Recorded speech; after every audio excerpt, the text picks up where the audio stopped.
Como a China ficou tão rica nas últimas décadas? Seria esse crescimento econômico um crescimento sustentável ou seria isso apenas uma bolha? Bem, no vídeo de hoje vamos entender um pouco mais sobre essas questões e muitas outras a respeito justamente da China e de sua economia. Então, para você que não me conhece, meu nome é Matheus Emanuel e você está no canal Olhar Global. Então, bora lá, roda a vinheta.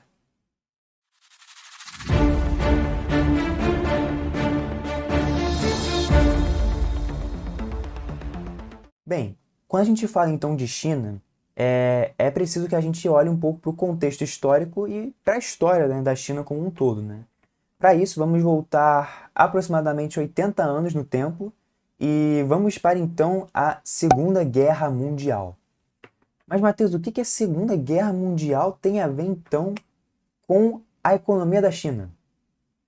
Bem, basicamente, durante esse conflito, né, da Segunda Guerra, houve uma guerra entre Japão e China que ficou conhecida como a Segunda Guerra Sino-Japonesa, beleza? Que foi uma guerra ali travada entre esses dois países, na qual o Japão queria invadir uma região da China chamada Manchúria. Então, essa região fica no nordeste da China, beleza?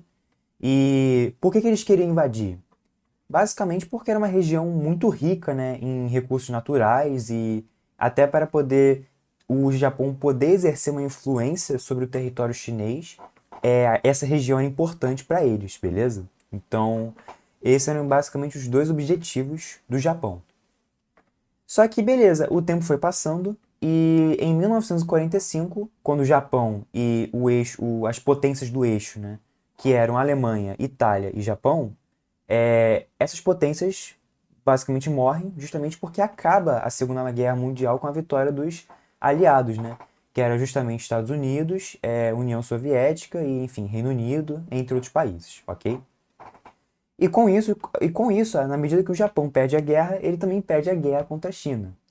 Só que temos que lembrar que, apesar do Japão ter perdido a guerra, a China também perdeu bastante recursos, como por exemplo, vidas humanitárias, perdeu várias obras de infraestrutura, então várias coisas foram destruídas, né? Pontes, rodovias, enfim. A economia e o país, né? A China, estava basicamente em colapso. Então, cara, tudo destruído, economia destruída e, enfim, era preciso reerguer isso.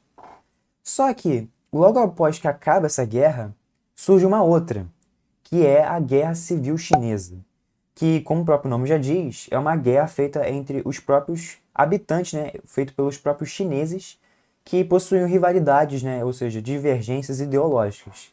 Então, no caso, essa guerra foi travada por dois lados, né? Então, de um lado você tinha os nacionalistas, que eram basicamente adeptos do capitalismo, então é, achavam que o capitalismo era a melhor solução para os problemas do país. E de um outro você tinha o lado dos comunistas, no qual, como vocês podem imaginar, eles achavam que o socialismo e a intervenção estatal era digamos, a solução para o país, ok? Então havia esses dois lados. Só que no final das contas, os comunistas acabaram ganhando, justamente por ter táticas de guerrilha melhores, por ter, enfim, conseguido uma maior adesão, principalmente dos camponeses, para poder levantar e, enfim, ascender a sua ideologia.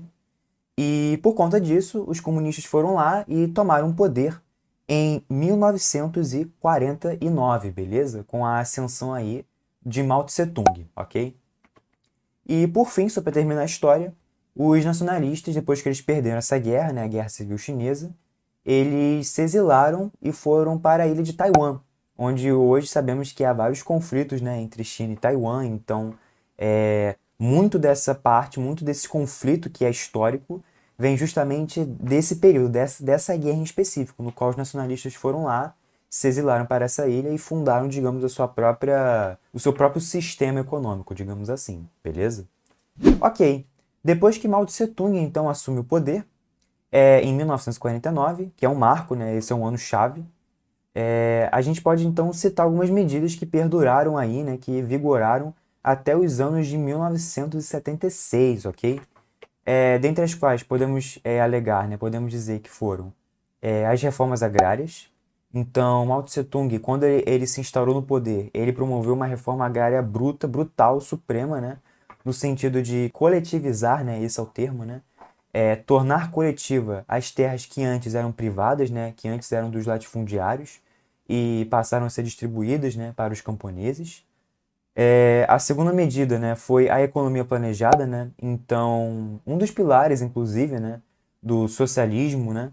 É justamente a ideia de você ter um Estado forte atuando na economia, né? Então, na visão de Mao, né? Na visão de Mao Tse-tung, ele acredita que o Estado, né, controlando a economia, ou seja, com a economia planejada ou planificada pelo Estado, é, eles poderiam basicamente garantir uma igualdade de recursos e, enfim, na visão deles, o melhor alocamento, digamos assim.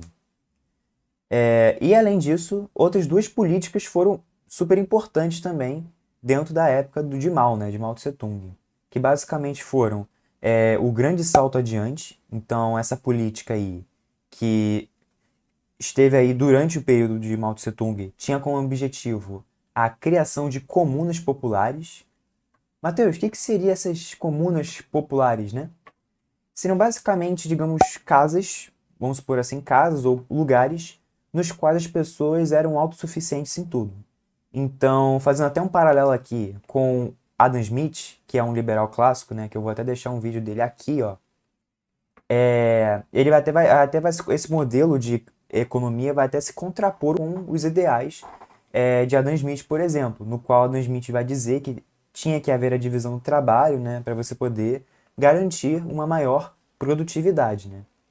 Nesse modelo aqui não, nesse modelo qual era a ideia? Cada um produz os seus próprios produtos e todos são autossuficientes, ou seja, não tem essa ideia mais de divisão do trabalho e todos produzem aquilo que necessitam para sobreviver, beleza? Além disso, houve também uma coletivização radical das terras, como já falei. Então, nesse período aí, o Estado, né, o governo, ele pega essas terras que estão aí agora disponíveis, né, que agora foram coletivizadas, e eles falam para os camponeses assim: olha só, você camponês que está produzindo aí nessa terra, vamos supor, arroz, né, que é uma produção muito típica da China, né? Você que está produzindo arroz, eu vou querer que você me dê uma parte desse arroz para mim. Então, o que acontece é que com essa medida, vários camponeses que estavam ali produzindo, tendo seus negócios, eles acabam vendo o seu lucro, ou seja, vendo a sua produção cair, né, e o seu rendimento cair, justamente por conta dessa medida de promover um grande salto adiante, ou seja, você pega essa produção e você cria essas comunas populares para você poder promover uma industrialização, digamos, forçada da economia, beleza? Só que no final das contas, todas essas medidas acabam dando muito certo, né? Porque justamente depois dessa política, houve uma enorme fome, basicamente uma fome generalizada, justamente porque os camponeses não eram incentivados a produzir, justamente porque eles não tinham grandes rendimentos sobre o que eles ganhavam. E isso, consequentemente, né, promoveu um declínio econômico, né? O que fez com que a China, então, tivesse várias mortes, né? No caso, milhões de mortes, né? Algumas fontes indicam ainda aí cerca de 20 milhões de mortes ou até mais, ok? E isso fez com que, enfim, a China entrasse num cenário catastrófico.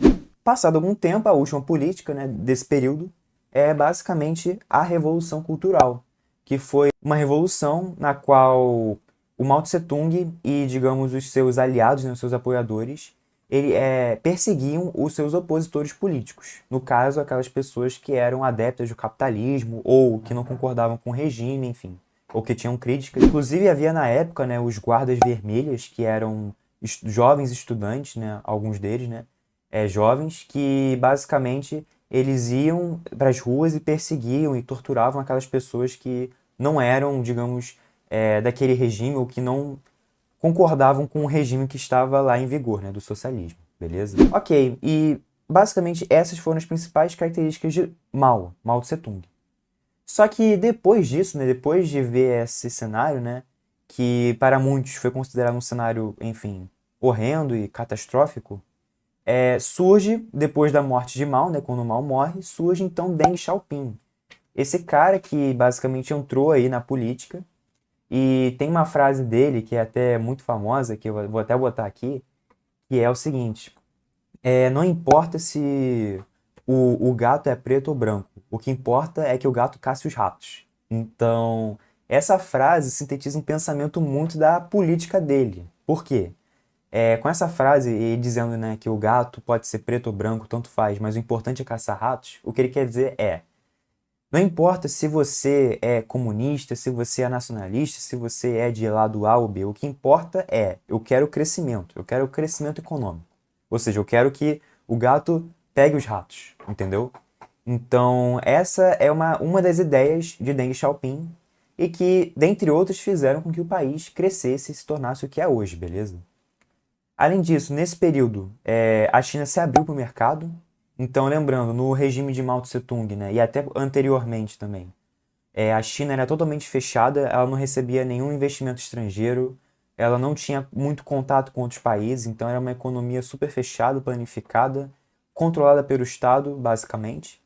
E agora, com Deng Xiaoping, a gente vê, na verdade, o oposto, né? Então, a gente vê, então, uma abertura do mercado, a entrada de investimentos estrangeiros, ou seja, vindos de outros países para a China, o aumento nas exportações, justamente porque a China, nesse período, tinha uma mão de obra muito barata, né, e qualificada também. Então, isso fez com que vários produtores, né, vários capitalistas, né, digamos assim, empresários, olhassem para isso e se interessassem, né? Porque, poxa, eu vou entrar nesse país e vou ter mão de obra barata e qualificada, pô, eu vou instalar minha indústria nesse país, né? Afinal de contas, os custos serão muito menores, né? Em comparação a, sei lá, abrir uma empresa na Alemanha, por exemplo, entendeu? Além disso, nesse período também houve um dado que é super importante também para entender o porquê que a China cresceu tanto, que é justamente a criação das zonas econômicas especiais, beleza? Que justamente são zonas de comércio, né? Então houve basicamente a criação dessas zonas econômicas especiais, ou ZEEs, e que começou ali com Shenzhen, que foi uma região da China, né? No qual houve essa primeira tentativa de abertura para o capitalismo, beleza? E acabou que deu certo, porque depois que eles abriram o mercado e promoveram incentivos fiscais, né, ou seja, promoveram redução de impostos e de tarifas para poder as indústrias se instalarem naquele lugar, o que aconteceu foi que houve um crescimento econômico da China. Então, a China começou a atrair investimentos, começou a abrir o mercado. Outra coisa também, começou a investir em infraestrutura, então investiu aí na construção de portos, ferrovias, estradas. Tudo isso fez com que a China, então, se tornasse o que ela é hoje, né? Sem contar a população, né? Porque, poxa, pensa, um país aí com, pô, mais de 1 bilhão de pessoas em apenas um lugar, né? E você com uma produção acelerada, na medida que você promove essa abertura econômica, na medida que você, né, promove a divisão do trabalho, e todos esses outros fatores, tudo isso faz com que, pô, a China tenha um desempenho econômico aí durante esse período em diante muito impressionante, né? Chegando ali na casa, pô, de um crescimento econômico de 10% no ano, né? Então é uma coisa assim que, cara, pouquíssimos países conseguem, sabe? Então isso faz com que, pô, as pessoas olhem e vejam que, pô, o crescimento da China foi algo, cara, interessante, né? Então, basicamente foi isso. É claro que hoje em dia a China tem outras políticas, né? Opera de outras maneiras, né? Então, por exemplo, investimento em infraestrutura tem, mas é importante lembrar, né? Importante lembrar que a economia da China, ela não é totalmente aberta. Então, é o que os especialistas chamam, né? Os acadêmicos chamam de socialismo de mercado ou capitalismo de Estado, né? Que são termos para basicamente dizer que a China mistura aí práticas socialistas com práticas capitalistas, ou seja, a abertura do mercado, a abertura para investimentos estrangeiros e, enfim, incentivos fiscais para você instalar indústrias, mas ainda existe, né, empresas estatais que, enfim, controlam e existe um direcionamento do governo para que essas políticas, né, capitalistas operem de uma maneira próspera, ok? Então, basicamente é isso. Eu espero que esse vídeo não tenha ficado muito longo. Então, desde já eu agradeço pela sua atenção. Eu espero que vocês tenham gostado do vídeo. Não se esqueça de deixar o like e de se inscrever aqui no canal, beleza? Para não perder nenhum vídeo. E até a próxima. Valeu, fui e tchau!